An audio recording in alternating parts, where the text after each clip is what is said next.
Hello again, gamers. Welcome back for another episode of the Board Game Captain. I'm the Captain. And I'm Alex. And today we're going to be reviewing and showing you how to play and talking about Token Terrors. The subtitle is Battlegrounds. Token Terrors Battlegrounds. So this is a weird kind of little abstract but not complete information. There's drafting, there's combat, there's strategic placement, and there's die rolling. But it's kind of an abstract game. Sort of, yeah. Once you get going, I guess it is. It feels like it. You move around on a grid board, and a lot of it feels abstract without being complete information, which is a little interesting. But before we get too into this, I do want to say I've got a ton of links in the description down below that you can check out at your leisure. There's a link to BoardGameCaptain.com, which is a great hub for all things Board Game Captain. There's also a link to my Teespring store. You can get yourself some cool Board Game Captain merch, t-shirts, mugs, etc. And there's a link to my Patreon if you're in a position to and would like to support the channel. Link to my Patreon in the description down below. So I want to give a big thank you first to Terrible Games, the company that published Token Terrors, for this free review copy to be able to play with in our games here, as well as to film some content with. So now, Token Terrors was designed by Phil DiColo, John DeCampos, and Lucas Geraci, or Geraci. Let's go with Geraci. Geraci. Okay, so this game is listed as for ages 12 and up, for 20 to 40 minutes, and for 2 players. So let's start there. Alex, what are your thoughts on the 12 and up? Right on. Yeah. It looks like a little kid's game, but it's not. It's not. 12 and up is probably good because for how much it has going on, actually. Yeah, this is a pretty good estimate, actually. It feels right on the money to me. Yeah. 20 to 40 minutes? Exactly. Yeah. There's very few games I think will go longer than that, but This is a really good range. it's You could even go quicker if you're really fast with it, but Sure, yeah. But not. But 20 to 40 feels normal. It feels like a very normal range for this. And of course, 2 players. It's a strictly 2-player game. They did not try to shoehorn in another player count. So this is incredibly right on the money for all of these descriptions. Very accurate description of the game, actually. Yeah. Possibly the most accurate ever. It's up there, It's that's for up- sure. yeah. So let's open up and show you what comes in the box. So first off, we have the rule book. Now the rule book is very well done and very in depth. There's a lot of pages, but it's because there's a lot of these big diagrams. It's not really heavy. You can be through this rule book in about 10 minutes. There's a lot of extra areas too, because in addition to all the diagrams showing you how to play, which it does very well, it teaches you how to play very well. There's an appendix. There's a full big example of play, which I really appreciate. You don't have to read it if you get it, but if you're having issues with some of the rules, the fact that they have an example of play is great. There's also explanation on how the grudges and the terrible tactics work, which are some extra rules to make the game even more advanced if you want to. And there's a glossary of all the terms, all the effects, all the abilities, and all of the factions. Yes, very well done book. It could have been a third the size, but they put a lot of work into it. They really did. And then we have here, this is the Chronicles of Chaos. It is the storyline of the Token Terrors universe done as a little comic book, which is unnecessary but amazingly fun that they did this. I have no complaints about the fact that they included a little comic book in here, which includes also, in addition to the stuff we see here, some future monsters that will be coming, because eventually there's going to be gigantic monsters for Token Terrors. These ones all here are normal size monsters, but there are going to be some coming that take up multiple spaces on the board. They have an announced expansion coming to this on their web store, which I believe is going to include those giant monsters, because it seems to hint at that, which would be really cool. Now, the next thing we've got here, why don't I give these for you to talk about and show, since I've been doing all the talking. Yeah, these are the faction cards. You had 7 factions in the main box. Comes with a couple of little cheat sheets. The faction cards are, we got zombies, wyverns, swamplands, elves, soldiers, flying machines, and goblins. Nice little satin finish cards. They're kind of linen finish. Linen finish. Yes. Yeah. And they have the token talents of each faction listed on them. They're very easy to use and they fit in really nicely with the size of the board. As you can see here, you have the two different abilities, and then on the back you have the name and picture of the faction. Again, like Alex said, 7 factions, which is a lot, considering in most games you only use 2 each. Right. So in most games you're using 4 of the 7. There's a lot of factions to choose from, and pairing them up becomes very interesting, wanting to figure out how they all work together. Now the board is just a tiny little square grid board here. I'm going to show this here. You're going to see more of it out. Not a huge amount to talk about. It's a fairly small but adequate, nice little board with lots of little characterful bits of artwork on it, which is fun. Yeah, it's like the detritus of a battle with all the factions. It's got all little pieces of destroyed tokens. And then we've got 2 bags. These are used as graveyard bags. Now these have a wraparound illustration on them, which is really freaking cool, and I like a lot. These are used for random draws. I also use one to hold most of the regular components here. We're going to dump some out. Now inside here we've got dice. Not much to talk about with the dice. They have some custom sides, but other than the custom sides, they're pretty standard dice. They're 6-sided dice, and we have lots of tokens for the different factions. Why don't you show up some of your favorites up on the camera there? So I really like the flying machine. It's a cute little, like cartoonish little helicopter. Show the front of him. Yeah, he's got his little night mask. There we go. And the wyvern, little flying guy, and then actually the zombie. Where are the zombies? Yeah, the zombies are really cool. They're really dark black, but they're very detailed. Yeah, so they all kind of have this chibi kind of look with big heads and little bodies, but they all look really cool. Mm-hmm. There's 7 different types, and there's up to 6 of each type of unit. There's so you can take up to 6 of every type of unit. In addition, we have these, which we're going to talk about during the review a bit. We have these achievement cards. So each one of them is listed in the book what you have to do during a game to achieve them. They have symbols on them so you know which achievement it is. And once you achieve them, they are special cards that add more rules into the game for the more advanced play. There are 2 different types of cards. There are these grudge cards that you can play with if you're playing with both sides of the grudge. For instance, this one is zombies and warriors. Is it warriors or soldiers? Soldiers. Yeah. Zombies and soldiers. And then it gives you some static abilities that zombies and soldiers get when fighting each other. Mm-hmm. And then there's cards that specifically are for certain pairs of units. When using them together, you can place a token that these come with in the middle of the board, and controlling it allows you to get new abilities for the 2 different factions as long as they are paired together. So in this case, this is one for wyverns and zombies. These are really cool. We're going to talk more about these during the review. Is that everything? That is everything, yes. All right, so in which case, we're going to take you over to the table, run you through a few rounds of this to show you how it plays. Then we're going to come back, we're going to talk about how it plays and how it feels, and we're going to rate it and review it. Okay, so here we are set up to play a game of Token Terrors. So I am on this side of the table. And I am over here. And we're going to be doing the draft, the initial draft for this game, as well as the full initial setup, because it is a big part of the game. So to start with, we have the die that we're going to be using over here. We also have our dice that we use to keep track of how much surge we have, but we have not actually started drafting our units yet. So to draft the units, what you do is we take turns starting with the person who's going first, which will be me, and you draft a type of unit and a certain number of that unit. Now you can try to slow play it if you want and only draft maybe one of that unit, and then you are able to draft more of that unit later during the draft, or you could just draft a ton of that unit. It is totally up to you. So I'm going to show my hand a little bit by drafting a ton of a unit, just because I want to go quickly. For the example here, so I'm drafting soldiers, and I'm going to draft 5 soldiers. Now you can draft up to 6 of each possible unit, but you will have a total of 10 units drafted total. You can split that up between 2 different types of units, or even 3 different types of units if you want. I just drafted 5 soldiers, and I'm going to place those 5 soldiers in my graveyard bag here. The game comes with a pair of these graveyard bags that are first used for your random starting units, and then later will be used as your graveyard. So Alex, it's your turn to draft some guys from a specific unit. What unit would you like to draft? I'm going to start off with the flying machines, which are these cool little looking flying guys.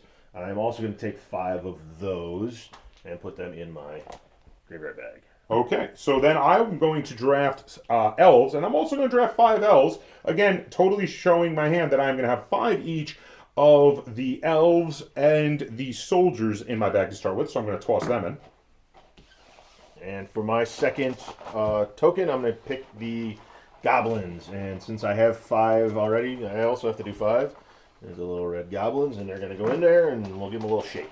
Now, it is possible to do 3 units, but there are some greater difficulty. It's a good way to handicap yourself if you really want to try out using 3 units at once rather than 2, because it is a little tougher to get the synergies going with so many factions on the field. So usually it's better to go 2, and I do recommend 2 until you're advanced at this game. Once you're advanced, and if you're beating your opponent a lot, I do recommend to challenge yourself, try using 3 different units. So now we're going to totally mix up our guys in our bags, and we're going to draft 5 randomly out that are going to be our starting guys. Let's see, I got here, oh, one more.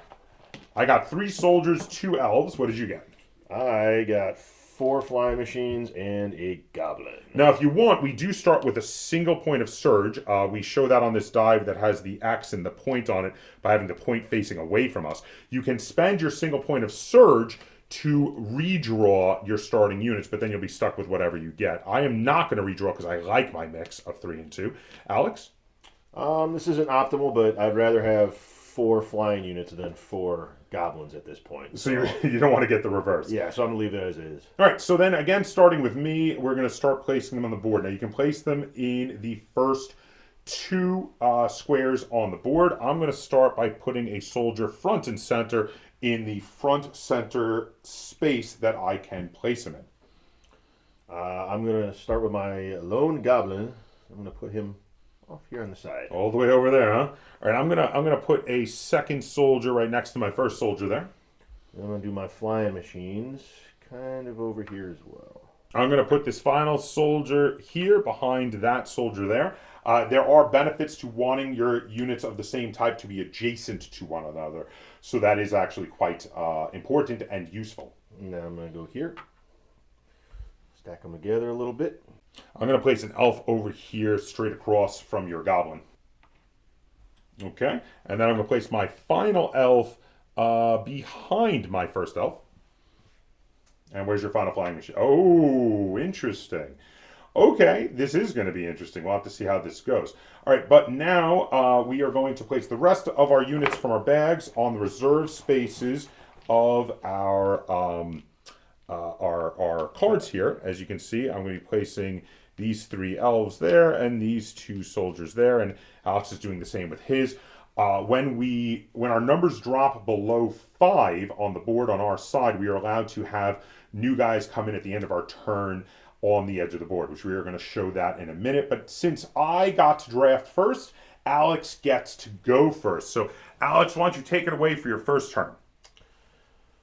All right. I am going to, at the very outset, I'm going to use my swarm ability, which is going to use 1 action to move this and all friendly flying machines 1 space each. Now, when doing a turn, you can take up to 3 actions. So Alex's first action is to use one of his abilities with your talents, as they are called. You can only do each one once per turn. So once per turn, he's allowed to move all his flying machines when activating one of his flying machines. And that is the first of his 3 actions. You can spend surge points, which we each started with 1, to take additional actions on your turn if you like. So, Alex, what are you going to do for your second action? I'm going to move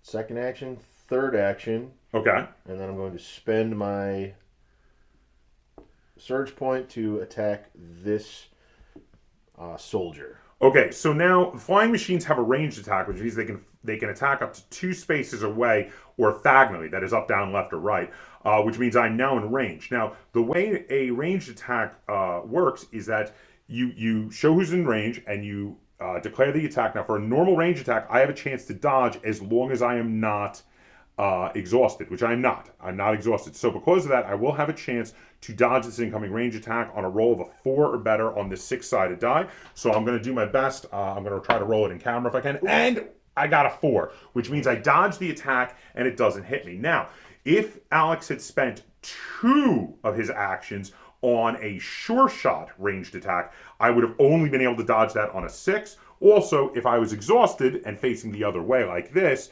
I would not have been able to dodge at all. So is that it for your first turn? Yes. Okay, so it's my turn then. Correct. I'm going to activate this soldier here, and the first thing I'm going to do is take 1 action to move up a space. Then I'm going to do the march ability, which allows me to move up to 2 other soldiers up to 2 spaces each, and I'm going to move these 2 soldiers both up a space as well to join me in the fray. Finally, as my third action, I am going to attack diagonally for 2 actions. That is, 3rd and 4th from my my surge point that I had banked over here to attack this unit here at threat 2. Now, your threat when you're doing an attack is equal to 1 plus the number of adjacent, and that's orthogonally adjacent units you have next to you. So I have a threat of 2, and my enemy also has a threat of 2. But since my enemy can only attack back if I'm straight in front of him or straight to the sides of him, doing the 2 points to do a diagonal attack, which is something that all melee units can do, avoids a retaliatory strike in a similar way to how Alex's ranged attack against a melee unit had also avoided a retaliatory strike on his turn. Though it is, again, extra costly for me to do this. So I will kill that flying machine there. The flying machine is thrown into Alex's graveyard bag. And now I have the decision on if I would like to rest this guy to get myself an extra surge point. And it is a tempting proposition, except that these ranged attackers would be able to attack me and then I wouldn't be able to dodge it. So I am not going to do that, even though I'm completely out of surge points right now. So that is going to be it for my first turn. Okay, I am starting now with no surge points. So I am going to use my first action to swarm again. I'm going to move everybody 1 to the left. Oh, interesting. Then I'm going to use my second action to attack with this flying machine on that soldier. And my third action is going to be to sure shot that soldier. All right, now the sure shot means I can try to dodge, but I can only dodge on a 6. So I'm going to try to do this again. I'll see if I can get the die to land in camera. I did, but it only rolled a 1, which means I do, in fact, lose my soldier, and they're going to go into my bag there. Okay, so now that I have done my 3 actions, I do have the ability to rest, which means you turn your little guy around there, and I gain back 1 surge. my 1 surge. Now that it is the end of my turn, I get to reinforce because I have 4 or less tokens on the board. I'm going to choose to reinforce from my goblins, and you can put it anywhere around the perimeter of the board, and I'm going to go right there. Interesting. For my turn, I'm going to pull back a little bit because I don't want to run up at a point blank range with my enemy at the moment. I'm going to take this unit and I'm going to go 1, 2, 3 to pull back, which immediately gives me another point of surge, and I'm going to spend that point of surge to also pull back with March my other soldier, to pull them all the way back to my side of the battlefield here. Then I'm going to exhaust this unit to gain that surge point right back, and then I'm going to place another one of my units on the board. I'm going to place another soldier out because I did have less than 5 of my tokens on the board. Okay, I'm going to refresh my resting unit there, and then I think I'm simply going to bank some surge points here. So just going to go 1, 2, 3, rest him, and get 2 surge that'll points. give me 1 and 2. So now if you take 3 consecutive movements as your actions, you get a surge point. Also, if you rest at the end of a turn, you get a surge point, which is why Alex was able to bank said surge points. I'm gonna refresh my soldier there who had rested last round. I'm going to move this elf here, 2 spaces forward. Using his last action and my last surge point, I'm going to do a sure shot on this goblin here. Now, I have threat 2 because I have one guy backing me up, as he has threat 2, so I have enough to harm him. And Alex can still roll to dodge, but again, with a sure shot, he needs a 6 to dodge it. Oh. Which he did not get, so I will get to take out that goblin. I should note you can only dodge ranged attacks. That you can never roll the dodge die for incoming melee attacks. Now, whether or not an attack is melee or ranged is not affected by how close your enemy is to you. It is only affected by whether the unit doing the attack is a ranged or a melee unit.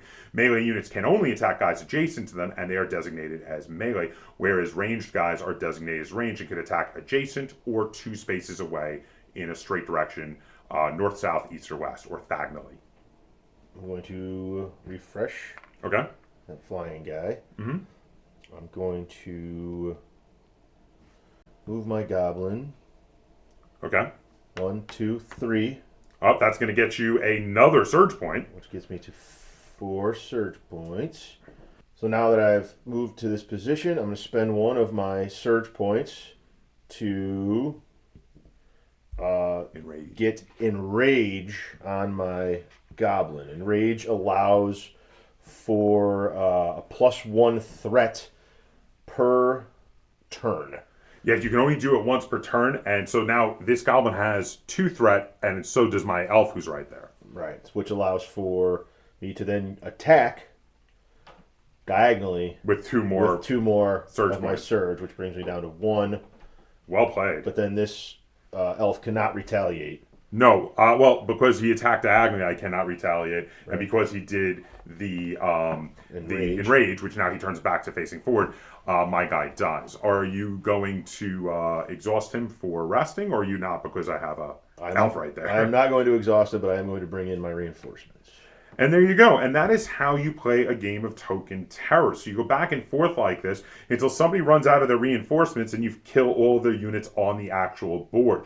Once someone runs out of all their units, you win the game of Token Terrors. You do a lot of maneuvering, a lot of back and forth. There's a little bit of dice rolling. It does feel like an abstract, but an abstract plus with customizable armies on either side of the board. So we're going to head back over. We're going to talk about how this game plays and how it feels, and we're going to rate it and review it. Okay, welcome back. So that was how you play a game of Token Terrors Battlegrounds. This game is a lot of fun. It is. It's a tremendous amount of fun. It can be very brain-burning. Yep. It feels like a lot of deep strategy, even though there's some randomness. You're playing the odds in the randomness, so there is a strategy to that. A normal shot with a ranged attack is very random, and it feels like a shot in the dark, just a chance to get the enemy, because as long as you're not shooting at an exhausted enemy, they got a 50-50 shot on it, avoiding it. Right. Whereas doing a sure shot becomes a 5 out of 6 chance of killing the enemy. Right. But on the other hand, if you maneuver to be able to hit an enemy that has been exhausted suddenly, it's very tactical in that way because they get no chance to avoid death. And also maneuvering and saving up enough points to be able to do a diagonal strike with a melee unit so that they can't hit you back. Because under normal circumstances, as long as your enemy, as long as you're in their threat range, they're going to get to hit you back. We didn't actually do any of that because generally the strategy is to make sure your opponent doesn't hit you back. Right, because unless you are attacking with a significantly overstrength group with those, getting the additional threat levels because you are adjacent to your own faction, which is really hard to do, actually, is to move a group together unless you the flying machines. Unless the flying machines or even the soldiers can do it a little bit. Yeah. But you have elves can do it a little bit too because they can move one other guy 3 spaces. Yeah. Right, but it's keeping your groups together is the strategy part of this, and it's I mean we did very little in any of the games we played. We did very little head-on attacks, just because it's so dangerous because you could lose your own guy. Right. So, all right, now let's start with some negatives before we go into our positives on this game. Do you have a negative you would like to address with Token Terrors Battlegrounds? Nothing outrageous. No, I don't think there's anything. It's the playboard is small because the tokens are small, and I understand that one. It actually could be a little bit bigger. Yeah. To be a little more useful. That's all. I mean. It's not, like I said, it's not a big thing. No. I would just prefer it to be a little bit bigger, but I understand that it's a smaller game, so that's not really a gripe of mine. It's just what I would prefer. Yeah, I don't really have any glaring gripes with this game either. There's nothing that stands out as being overtly negative. Everything, like there are things that maybe I might like to be a little better, but they aren't negative. They aren't. It isn't something that stands out as like, oh, that's done poorly. Everything is done well. Right. From production on, and we're going to talk about our positives in a moment. But yeah, So do we have zero negatives? Like I said, I'd like the board to be a little bit bigger. Is that a negative? Is that even? I don't know. That's what I'm saying. Not even really a negative. I was going to say it's. I would say the board is probably one of my least favorite of the components in a game where I really like a lot of the components because the cards look great. The tokens are amazing. I love the tokens. I love their chitty style. It's my least favorite. Chitty. No, chitty. Chitty. Oh, because they're tokens, tokens and chits. No, but I love their chibi style. But you know what?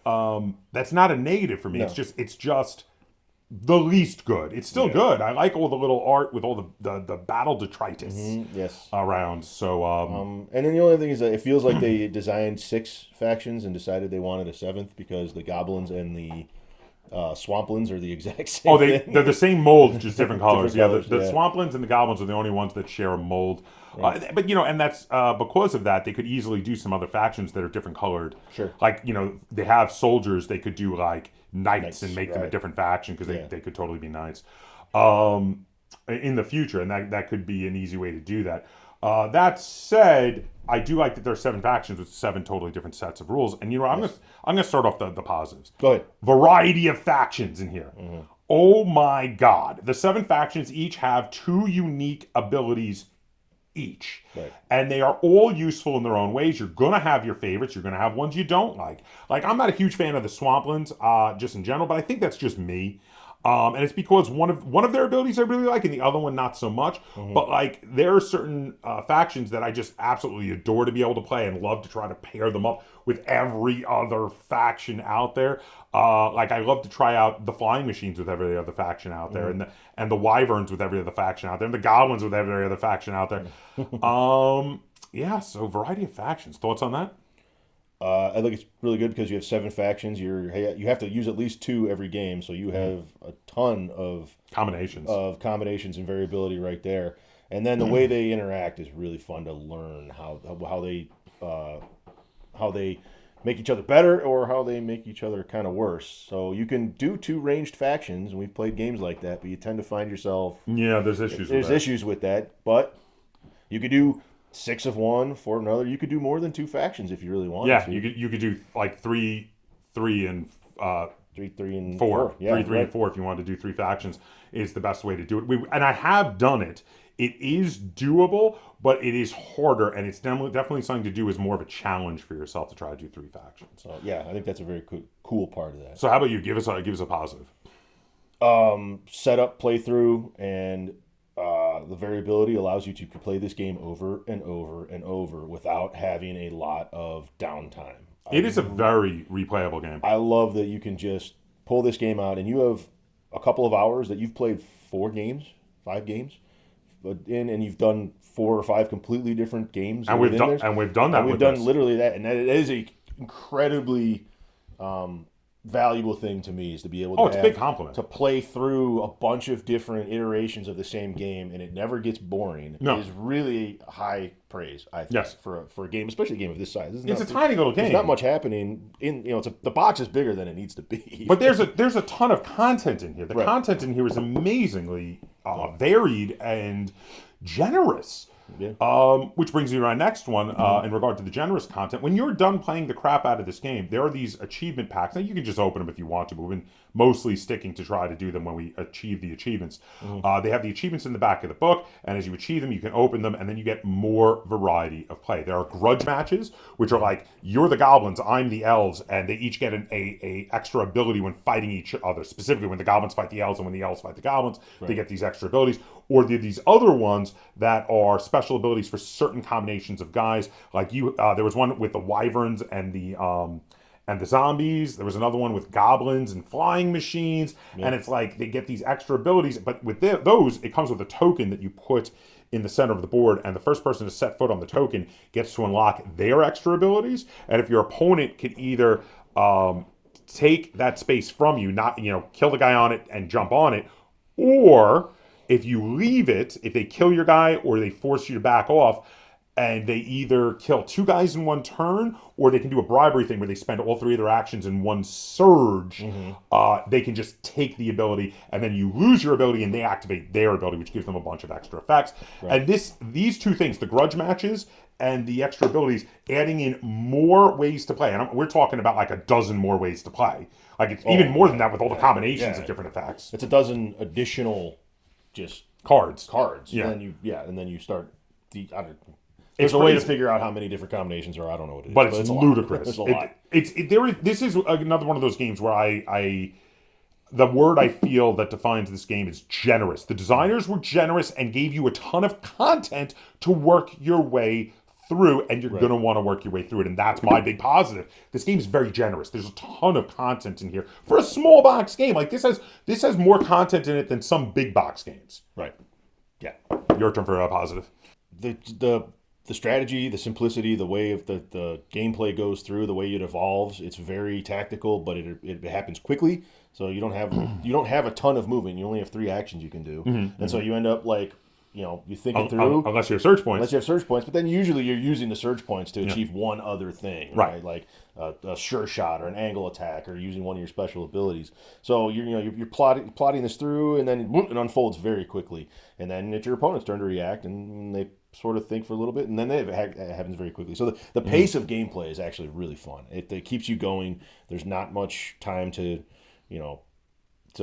sit there and ponder or anything like that. It's very furious. Yeah, you want to keep moving quickly with it, and even while it's in a defensive mode, even if both players are retreating or trying to get up surge points, you're still boom, boom, boom, boom, boom, and you're 20 minutes later, you've done a bunch of gameplay. It almost guaranteed plays even faster when you're playing defensively, because of the fact that when you're playing defensively, you're just like, okay, I pull back, I get a surge point, I exhaust, and I get another surge point, and you're like, my turn's over. Right. Right. But then now you have all these reserves of surge, which you have to use to attack. So it's the pace of it is really nice. I like that. My next big plus is the production. I think the limited finish cards have nice illustrations, clear rules on them, very easy to use for drafting. The little tokens, I've said before, I love the whole chibi monster tokens. They have the giant heads, the little bodies. They look awesome. I absolutely love them, and I can't wait to see more of them. They're going to be doing expansions for this. They're going to have more factions, and they're going to have factions that have giant creatures that take up 2 or even 4 spaces on the board. It's hinted at in here that there will be larger creatures, and the next expansion says there's going to be titanic terrorizing creatures or something like that on their website. So bigger creatures are coming. That could really be interesting. Yeah, so whether or not, and I'm not stressing on reviewing the expansion, but whether or not they give me the expansion for review, I'm going to want a copy of the expansion. I'm going to spend my own money on the expansion because I want more variety in this. As much as I think this comes with a lot of variety, I want more. This is cool, and I want more stuff in it. So that should tell you something before we even get to the rating about where I am with this, that I will be spending my own money on getting the expansion for this. I mean, is there any more positive thing I can say about a game than I want to spend my own money on? Money on it, right? Yeah. When I get so many games for free that I specifically want to spend my own money on an expansion, and I don't even know what the factions are in the expansion. I just want it. Just having the ability to have like a double or quadruple size token would be pretty awesome. Big monster tokens. I can't wait to see the giant monster tokens. Right in the middle. Yeah. All right. Any more positives? Oh, I think I'm done. Yeah, I think we're pretty good.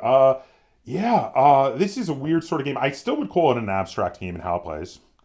It feels like it is, even if maybe it doesn't meet the strict definition, but it certainly feels. Well, it's not. So it's not a complete information game. No, and it's not a game with zero randomness. There is some randomness in it. Right. But it still feels abstract. So it feels like an abstract strategy. And there are abstract strategies where they have randomness. There are abstract strategies like, backgammon is a classic abstract strategy game where you roll dice. There is randomness. It's not a complete information game, but it is an abstract strategy game. Right. I feel like this is kind of like that in that it is an abstract strategy game, but not a a complete information, no randomness game. Right. That said, it is a really cool abstract strategy game plus because of all the extra stuff in it, and I love all the extra things you get to unlock, so I'm going to be very positive on this. Do you think you're going to be, what do you think? Are you going to be more positive or less positive than me? I'm going to be a little less positive than you, actually. All right, so you go first on the rating then. I'm going to give it an 8 out of 10. That's really good. Yeah, I'm getting 8 out of 10, but I feel like you're going to go a little bit higher than me. Actually, I'm right there with you. Really? 8 out of 10. Oh, 8 out of 10 stars. All right. Absolutely adore this game. This is going to be two 8 out of 10s. Here's the thing. So I feel like this has room to move up. As new factions come out, as those giant monsters come out, my estimation of this game could definitely get higher. But right now, where I'm at, with 7 factions and what's in here, solid 8 out of 10, which is a very high score already. Yeah, very good score, yes. We've talked about what all the stuff we love about this game, so obviously we're raving about it. This game is great. 8 out of 10 is a very solid score. Anything 8 or above is, of course, rarefied air. These are the very, very good games. I feel like with some good expansions, with new factions and giant monsters and some new effects, I could go even higher. This could become a 9 or even like a 9.5 or even, dare I say, the rarefied 10. But definitely with some new stuff added on, I am leaving room to maneuver upward because I think just variety's sake alone of new types of units and new factions and larger units, I'm going to go up. I'm going to almost guarantee it does leave you wanting more. Like you get a hunger for something else in this game, even though it has so much that's doing for it. Like, yeah, because you could play it. You could play a lot of this game. Yeah. But you always want to keep playing more. So if you start changing it up a little bit, that's even better. So I think we can thoroughly recommend this game to you. If anything we talked about sounds good, this is a 2 thumbs way up review with our 2 8 out of 10 star ratings here. Yep. So if you've tried Token Terrors, let us know what you think of it. And if you enjoyed this review and tutorial and you'd like to see us do more like it, be sure to give it a like. Share it on all forms of social media. And if you haven't already, please subscribe to the Board Game Captain. That's Captain spelled with a K on YouTube. And until next time, game on.